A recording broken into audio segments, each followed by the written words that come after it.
History में देखा जाए तो स्काई डाइविंग का सबसे बड़ा हादसा एक छोटी सी गलती की वजह से पेश आया था। इस गलती का अंदाजा तो तब हुआ जब 18 स्काई डाइवर्स प्लेन से कूद चुके थे और अब वापसी का भी कोई रास्ता नहीं बचा था। प्लेन से कूदने के बाद 18 के 18 स्काई डाइवर्स की सारी एक्साइटमेंट खौफ में बदल गई। ये सारे एक्सपीरियंस्ड स्काई डाइवर्स थे, लेकिन बदकिस्मती से इनका सालों भर का एक्सपीरियंस यहाँ किसी काम नहीं आ सका। इस हादसे में 16 स्काई डाइवर्स मारे गए और बचने वाले 2 डाइवर्स ने जो कहानी सुनाई उसने सबके रोंगटे खड़े कर दिए। हादसे को आज दुनिया लेक एरी डिजास्टर के नाम से याद करती है। लेक एरी अमेरिका की स्टेट ओहायो में मौजूद नॉर्थ अमेरिका की चौथी और दुनिया की 11वीं बड़ी लेक है। लेक एरी के साउथ में 13 किलोमीटर दूर ऑटनर एयरपोर्ट के नाम से एक छोटी एयरफील्ड है। 27 अगस्त 1967 वाले दिन इस एयरपोर्ट पर 30 स्काई डाइवर्स आ पहुंचे क्योंकि उनको फ्री फ्लाइट ऑफर की गई थी।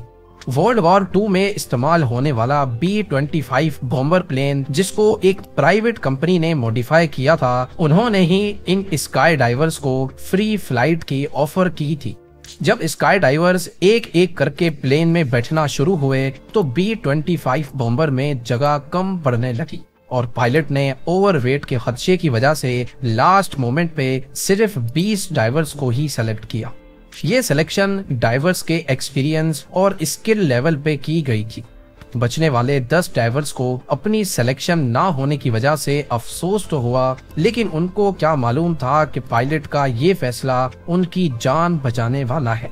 प्लान ये था कि B-25 बॉम्बर ऑटनर एयरपोर्ट से टेक ऑफ करके गोल घूमता हुआ 20,000 फीट तक जाएगा और इसी एयरपोर्ट के ऊपर आकर 18 डाइवर्स को ड्रॉप करेगा।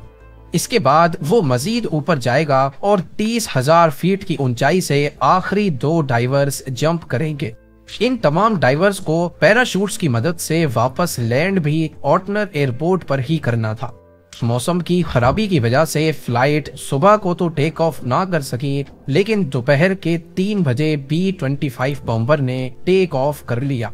प्लेन में बैठे तमाम डाइवर्स बहुत ज्यादा एक्साइटेड थे क्योंकि एक तो उनको फ्री फ्लाइट मिल रही थी और दूसरा बॉम्बर प्लेन से जंप करने का इनका पहला एक्सपीरियंस था। B-25 के टेक ऑफ के बाद एक छोटा सेस्ना 180 प्लेन भी उसी एयरपोर्ट से टेक ऑफ हुआ। इसको 12,000 फीट की ऊंचाई पर रहकर स्काई डाइवर्स की छलांगे कैमरा में कैप्चर करनी थी। उधर B-25 जिसमें डाइवर्स मौजूद थे वो स्पाइरल करता हुआ ऊपर की तरफ जा रहा था। मौसम की खराबी की वजह से दोनों जहाजों के पायलट्स करीबी एयर ट्रैफिक कंट्रोल टावर के साथ कनेक्टेड थे, जो उनको उनकी लोकेशन बता रहे थे।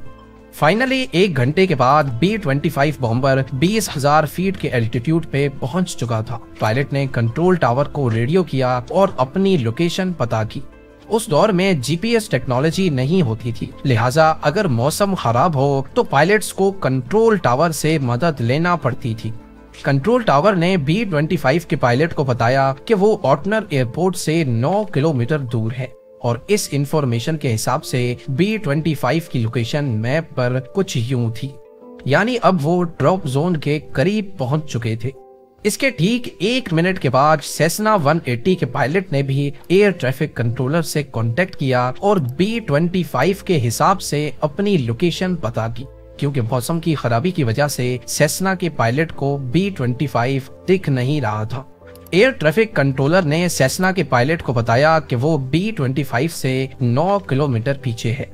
यानी मैप पे देखा जाए तो अगर B-25 की लोकेशन ऑटनर एयरफील्ड से 9 किलोमीटर दूर थी तो सेस्ना की लोकेशन B-25 से भी 9 किलोमीटर पीछे और ऑटनर एयरपोर्ट से 18 किलोमीटर दूर बन रही थी।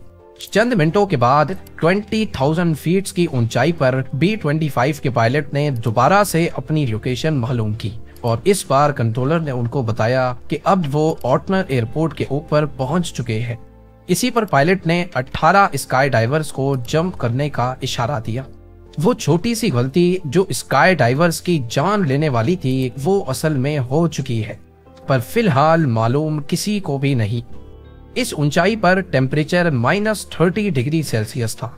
इसी वजह से तमाम स्काई डाइवर्स ने अपने ऊपर जंप सूट्स की एक्स्ट्रा लेयर चढ़ाई हुई थी। तमाम स्काई डाइवर्स ने एक साथ B-25 से छलांग लगा ली ताकि फ्री फॉल के दौरान वो एक साथ अपनी फॉर्मेशन बना सके। उस वक्त उनको अपने नीचे बादलों की एक लेयर दिख रही थी और उनको अपने पैराशूट्स बादलों को क्रॉस करने के बाद डिप्लॉय करने थे।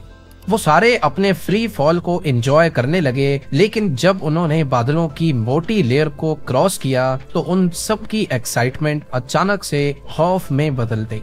वो क्या देखते हैं कि उनके नीचे जमीन नहीं बल्कि दूर दूर तक लेक एरी का गहरा पानी है।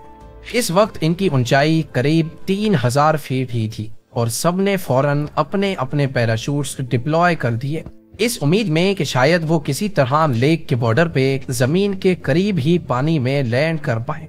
लेकिन अफसोस ऐसा ना हो सका। जिस जगह उन्होंने पानी में लैंड किया वो जमीन से कम भी 10 किलोमीटर दूर थी। उनका ख्याल था कि वो पानी में लैंड करने के बाद फौरन अपनी हार्नेस से निकलेंगे और तैरकर मदद का इंतजार करेंगे, लेकिन जैसा वो सोच रहे थे वैसा बिल्कुल भी नहीं हुआ। उन्होंने जो गर्म कपड़ों की लेयर्स पहन रखी थीं, उनके वजन की वजह से उनका पानी के ऊपर तैरना बिल्कुल भी पॉसिबल नहीं था। इनमें से 2 डाइवर्स ऐसे थे जिन्होंने लैंड करने से पहले ही अपने जूते और फालतू वजन उतार दिया था। सिर्फ यही 2 डाइवर्स थे जो कुछ देर तक पानी में तैर सके और बाद में इनको रेस्क्यू कर लिया गया। बकाया 16 डाइवर्स अफसोस के साथ जिंदा नहीं बच सके और उनकी बॉडीज अगले कई दिनों तक किसी को भी नजर नहीं आई। आखिरी बॉडी को 1 हफ्ते के बाद रिकवर किया गया था।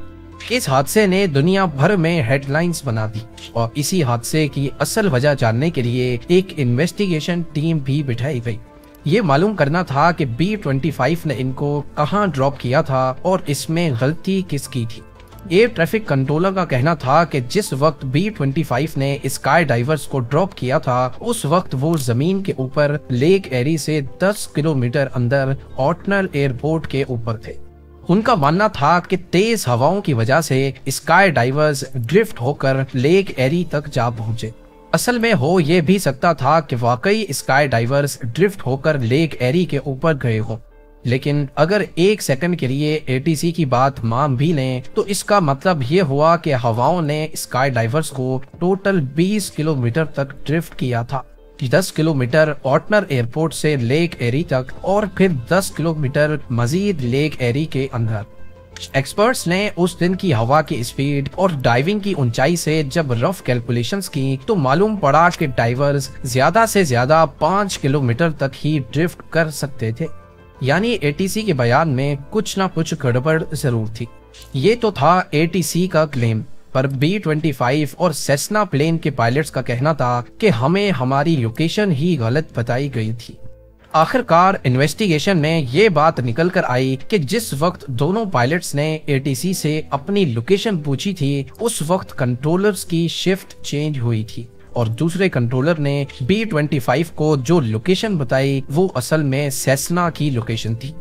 यानी जब B-25 के पायलट को ये बताया गया कि वो ऑटनर एयरपोर्ट के ऊपर है, असल में उस वक्त सेस्ना 180 एयरपोर्ट के ऊपर था और B-25 लेक एरी के ऊपर। इसके अलावा डाइवर्स और पायलट से ये गलती हुई कि उन्होंने एविएशन के लॉज के खिलाफ जाकर टारगेट को देखे बगैर जंप किया था। 16 पायलट्स की याद में अगले 2 सालों तक दूसरे स्काई डाइवर्स फ्लोटिंग इक्विपमेंट पहनकर खुद को जानबूझकर लेक एरी में लैंड करवाते थे। 1972 में कोर्ट ने फेडरल एविएशन अथॉरिटी को इन 16 डाइवर्स की मौत का जिम्मेदार ठहराया और B-25 पायलट का लाइसेंस हमेशा के लिए सस्पेंड कर दिया गया।